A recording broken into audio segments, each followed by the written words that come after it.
Constitución, la del 17, deriva de una revolución de 1910 y uno de los principales pretextos fue la reelección de Porfirio Díaz. Porfirio Díaz estaba en contra de la reelección de Juárez y de Lerdo y después se reeligió 7 veces. ¿Qué tal que hubiera estado a favor? Bueno, el caso es que son 3 puntos, para ver si me hacen favor de dar su opinión. A mí me parece que si tan reelección es la primera como la segunda, y si la Constitución decía que no a la reelección, pues así sea 1 o 2 de lo que es una reelección. 2, ¿qué opina usted? Si bien es cierto que usted habló de partes flexibles y partes rígidas de la Constitución que se deben o no modificar, entonces podría alegar también que otro candidato tiene un derecho humano del voto pasivo, decir, oiga, y yo entonces que no se me violenta mi derecho político electoral en tanto derecho humano de que este señor se quiera reelegir. Pero luego también se podría decir, es que la soberanía, el pueblo lo eligió. Entonces, sí, pero la soberanía, el pueblo de Colombia en 1991 dictó una constitución. Y en esa línea, el tercer punto, la garantía institucional de Carl Schmitt y cuál es la teleología que planteó el constituyente del 91. Muchas gracias, de antemano. Y felicidades a todos. Muchas gracias por sus comentarios, pues muy difícil me la pone, pero pues voy a darle mi opinión. Primero, efectivamente yo estoy de acuerdo con lo que usted afirma sobre el asunto de la reelección. Para mí, tanto la primera como la segunda era virtualmente igual. Lo único que cambiaba era el tiempo en el que el señor permanecía, pero los poderes o las funciones que tenía el presidente de la República eran las mismas, no se recortaban funciones de organismos de control de las demás ramas del poder público. Por lo tanto, yo pienso exactamente lo mismo, y eso me da pie para decir que la Corte Constitucional en esos 2 fallos el criterio fue eminentemente político. De hecho, yo esto no lo debería decir, pero en las épocas cercanas al primer fallo y al segundo fallo de la Corte Constitucional, la prensa, yo no voy a confirmar nada, pero sí la prensa especulaba muchísimas cosas con relación a los magistrados, lo cual uno diría, si la cuestión fuera más o menos estable, eso no se hubiese dado. Con respecto al segundo punto, voy a unir el segundo y el tercer punto, el derecho humano al voto pasivo y la garantía institucional que usted mencionaba, Schmitt. Yo creo que el argumento principal de quienes querían que el expresidente Uribe se reeligiera era que el pueblo es el soberano y que el pueblo él mismo debía decidir si él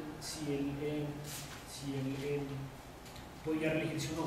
Sin embargo, y yo comparto la tesis del doctor Wong, sin embargo, desde mi punto de vista, una elección o un referendo, como se pretendía hacer aquí en Colombia, desde mi punto de vista es una expresión del poder constituyente derivado, y en ese orden de ideas, si es una expresión del poder constituyente derivado, no podía tomar esa decisión. Para tomar esa decisión, desde mi punto de vista, repito, esa decisión solamente la podía tomar el constituyente primario y no a través de un referendo. Eso básicamente. Muchas gracias por la pregunta. Y gracias por la respuesta. Bueno, al doctor de la Universidad Javeriana, me interesó mucho su tema. Felicidades a todos, son expertos en su tema. Cada uno. Hay un dilema, y lo pregunto por una cuestión práctica, un juicio que llevo hoy. Y pongo 3 antecedentes. En España, al incorporarse a la Unión Europea, llegan una serie de alemanes a ciertos pueblos de España, y a los cuantos años se lanzan de alcaldes. Al principio yo no puedo ser alcalde. Sabes que soy ciudadano europeo, puedo ser alcalde de España, de ciertos pueblos de España. Primer elemento. Segundo elemento, en Veracruz, México. Sí, porque creo que hay Veracruz, Venezuela, ¿verdad? Veracruz, México, en el estado, hace algunos meses, casi varios meses, que hay la Procuraduría de Defensa de los Derechos del Indígena. Entonces, esta persona comete un delito, o cometió varios delitos, lo procesan como cualquier mestizo y de repente pide la anulación de todo el juicio y toda la cuestión porque dice yo soy indígena. Dice, oye, es como punto, dice la no eres indígena, no estás en esa categoría. Tú entiendes bien el español, sabías lo que hacías, sabías perfectamente. En esas cuestiones, o sea, me llama mucho la atención eso. En el tema, ¿no? Porque realmente tiene una aplicación práctica hacia lo que voy. Temas de derechos ambientales. Hoy México acepta los tratados internacionales como norma también suprema. Y llega algún extranjero y diga, ¿sabes qué? A mí en México está haciendo mal esto, porque a veces cuando somos nacionales no observamos lo malo de nuestro país ni observamos tampoco lo bueno de nuestro país. Es más fácil que a veces algún extranjero nos haga observaciones de ciertas cosas buenas y malas, ¿no? Diga, yo quiero proteger esa cuestión, ese humedal, ese río, y quisiese promover, porque los derechos difusos hay la confusión entre sujeto activo y sujeto pasivo. Y otra cuestión que viene al mismo tema, los códigos administrativos en Veracruz, al igual que el DF, los de enjuiciamiento administrativo desde 1992 contemplan el interés legítimo, que es un punto intermedio entre interés jurídico e interés simple, ¿no? Para poder accionar y ir a un tribunal y decir, aplícame justicia. Ahorita hay un juicio contra una gasolinera para evitar que se ponga la gasolinera. El interés legítimo siempre nos habían otorgado a los vecinos para oponernos a las gasolineras, pero el dueño de la gasolinera siempre tenía que acudir con su poder notarial. Es decir, yo soy el apoderado de la persona moral que es la gasolinera. Sin embargo, ahora el abogado, por falta de tiempo, y el tribunal, por suplirle la deficiencia, dice, es que él también tiene interés legítimo, y el interés legítimo tanto es como para él como para los vecinos. Cuando la naturaleza de este concepto de interés legítimo era para proteger ciertos derechos administrativamente que estaban desprotegidos, hoy ya se lleva a la cuestión constitucional y a la cuestión de amparo. Me llamó mucho la atención, o sea, porque bueno, nunca había escuchado ese planteamiento teórico que hiciste a un concepto de ciudadanía moderna y posmoderno, ¿no? Hay Roberto Vergari y otros, el mismo Florismo Argadán hablaban de la eliminación de la ciudadanía, que todos somos ciudadanos globales, ¿no? Pero para estos casos, medio ambiente y casos de interés legítimo, su opinión. Okay. Bueno, lo primero, por ejemplo, o sea, hablo de ciudadanía precisamente porque mi herramienta teórica es Bergman.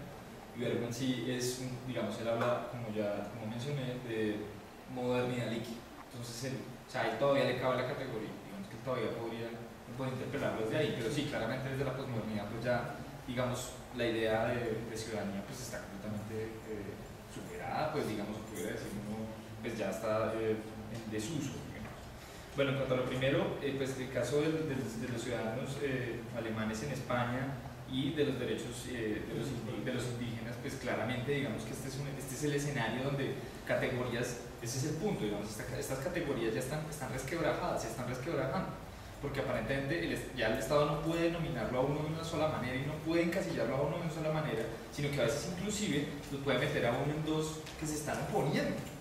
Entonces, claro, eso genera un traumatismo para el sistema brutal, inclusive para el sistema de justicia, porque no puede determinar contra quién o a favor de quién está ejerciendo. O sea, la instrumentalización de eso y, digamos, la consecuencia teórica, digamos, de estos filósofos, la consecuencia, digamos, práctica, es esa. Pero eso, digamos, que casi que es un diagnóstico. Estos son los casos prácticos. Eso es lo que está pasando. Digamos, esto es una locuración absolutamente filosófica, pero digamos, de los casos prácticos, y en ese sentido, pues sí, absolutamente suscribo, es decir, esos son los ejemplos, digamos, usted lo ha dicho, digamos, a mí, pues yo no los tenía, pero estos son ejemplos clarísimos. En cuanto al derecho ambiental, es muy interesante porque en Colombia existe, tal cual se llama legitimación de la causa proactiva, que es el poder procesal que yo tengo para accionar, el derecho que tengo de accionar, si lo tengo o no, la legitimación de la causa. Pero, momento. Entonces, también existen en Colombia los derechos económicos, sociales y culturales, que son propiedad de la comunidad. ¿Sí? ellos son, digamos, constitucionalmente, son propiedad de la comunidad. Entonces este caso, por ejemplo, en el que uno es villano y redentor al mismo tiempo, uno trabaja para la petrolera, pero no tiene entonces la una acción popular, ¿sí? De nuevo, muestran que en efecto, digamos, inclusive para el derecho ambiental, las ramas del derecho que uno jamás pudiera tocar, porque esto es derecho constitucional y uno entiende que esto está muy en contacto con ese tipo de teorías, pero inclusive en la rama del derecho ambiental, esto puede generar problemas del derecho procesal. Digamos, yo estoy de acuerdo en que, digamos, y tal vez el fondo de las preguntas es, esto es complicado, esto es un tema muy difícil, porque esto puede generar unos problemas muy serios de organización, e inclusive de sistema de justicia, sistemas jurídicos y de nominación, ¿de acuerdo? Estoy completamente de acuerdo. Pero de nuevo, esto es diagnóstico. Esto es una idea. Es decir, el tema está sucediendo. ¿Qué vamos a hacer al respecto? Esto tiene unas perspectivas muy interesantes de aplicación de derechos, pero hay que pensársela muy bien, porque el andamiaje jurídico y teórico constitucional no está montado todavía. Pero ahorita el recurso, bueno, el recurso de pago es como una parte personal de los empresarios de gasolina, tú me entregaste el acta constitutiva donde te acreditas tu personalidad para poder acudir a un juicio administrativo y después al amparo, ¿no? Pero si el tribunal de amparo dice no, sí, también para él cabe la categoría interés legítimo, se destituye la naturaleza procesal por la cual fue creada esa figura. Claro, lo que pasa es que Y nos va a meter en broncas a todo el país de México, porque al rato cualquier empleado, por evitar el dueño, el verdadero dueño de las gasolineras, por evitar responsabilidades penales que se derivan después de los juicios administrativos, va a decir, tú que vas a ser despachador de gasolina, vete al juicio. Y dice que tú tienes un interés legítimo, nos va a complicar, o sea, cuando ustedes no entender tu tema, que lo empecé a entender, ¿no? Ese movimiento que no se sitúa en la situación, en la categoría política que quiere.